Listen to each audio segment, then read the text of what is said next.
Welcome to Really American. I am Michael Hain. Let's get going. So, ever since President Biden decided to step aside and not seek a second term, with Vice President Kamala Harris stepping in and now securing the necessary delegates, Trumpty Dumpty has been completely unraveling. In fact, I would venture to guess that a whole tractor trailer's worth of ketchup has been sent to Mar-a-Lardo.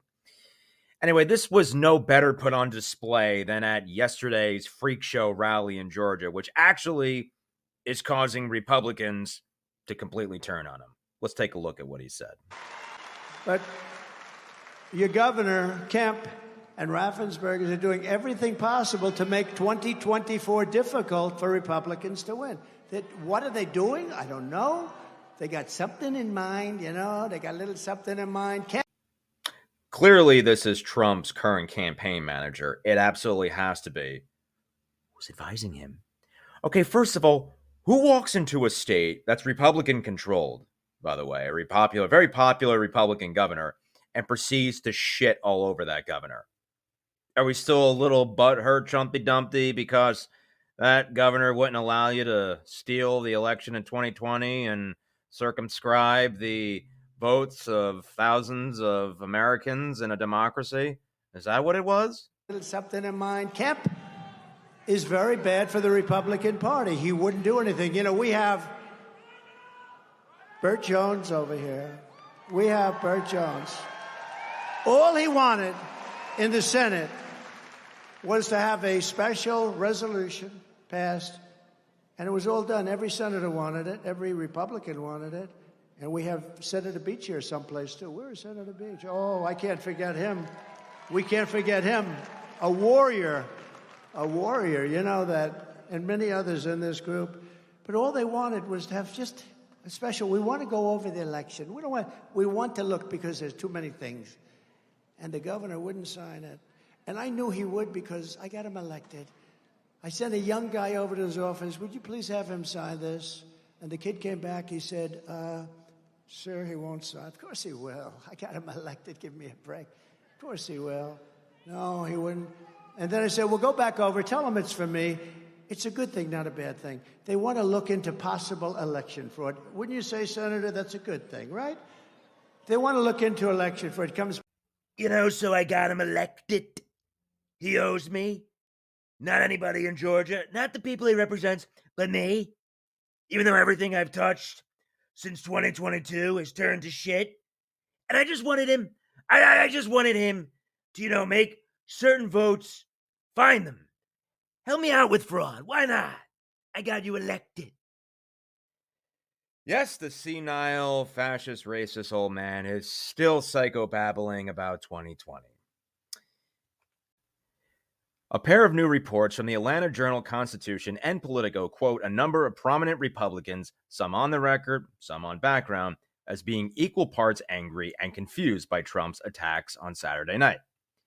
I'm sitting here scratching my head, said former Kemp campaign manager Bobby Sapiro in an interview with Politico. Quote, attacking the popular governor of a pivotal swing state makes zero sense. If we want to actually unite, ask for the support of the guy who beat your endorsed primary opponent by 52 points and handily defeated Stacey Abrams. Attacking a successful and popular governor is not only wrong, it's politically stupid, added Cole Muzio, apparently a close Kemp ally, in an interview with the Atlanta Journal-Constitution. The stakes are too high for pettiness and for the candidate to actively undermine his own chances. But former Lieutenant Governor Geoff Duncan took it up a notch. Now, here's a man who actually discovered that he can have a conscience and a brain at the same time. Who knew that that can actually exist in today's spineless, brainless Republican Party? So he has actually, since come out and endorsed Kamala Harris, and he has vociferously spoken out against Trump and continues to do so. Let's hear what he had to say about the attacks on the current governor of Georgia.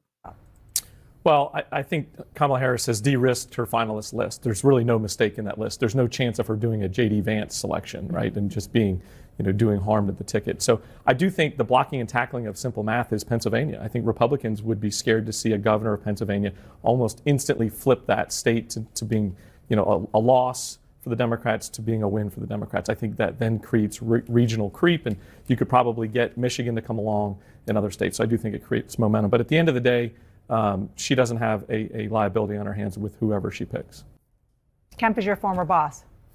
We served together for sure. Brian Kemp has forgotten more about being a Republican than Donald Trump knows about being a Republican. Brad Raffensperger and myself included, we have done more for the conservative cause than Donald Trump has ever done.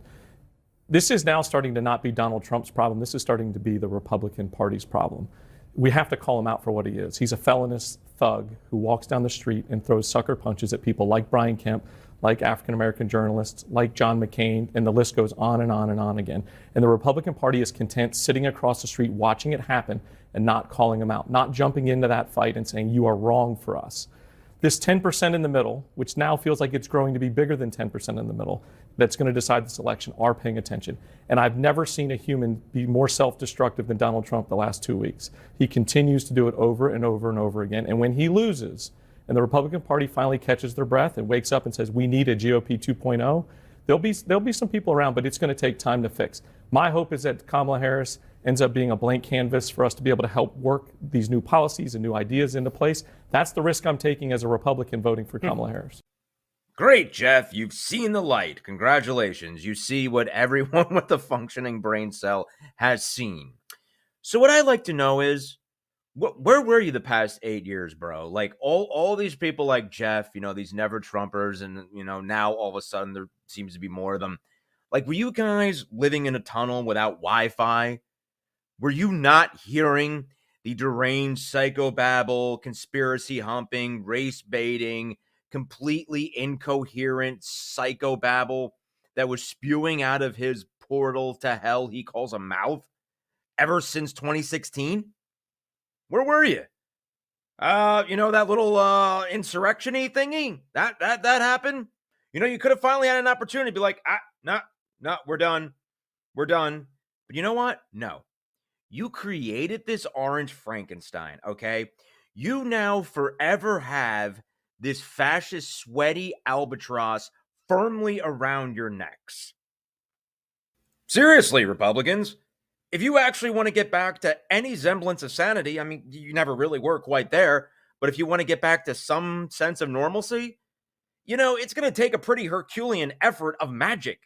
It's going to take Mike Rowe from Dirty Jobs, okay? You're going to have to bring in septic sludge divers if you want to get rid of the toxic stench that is MAGA.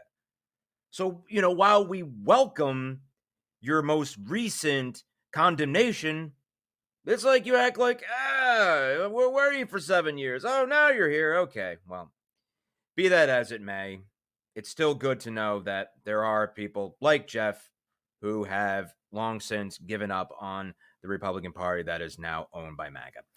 Well, I am Michael Hain. This is Really American. If you enjoy our content, you know what to do. Hit that subscribe button. Talk to you later.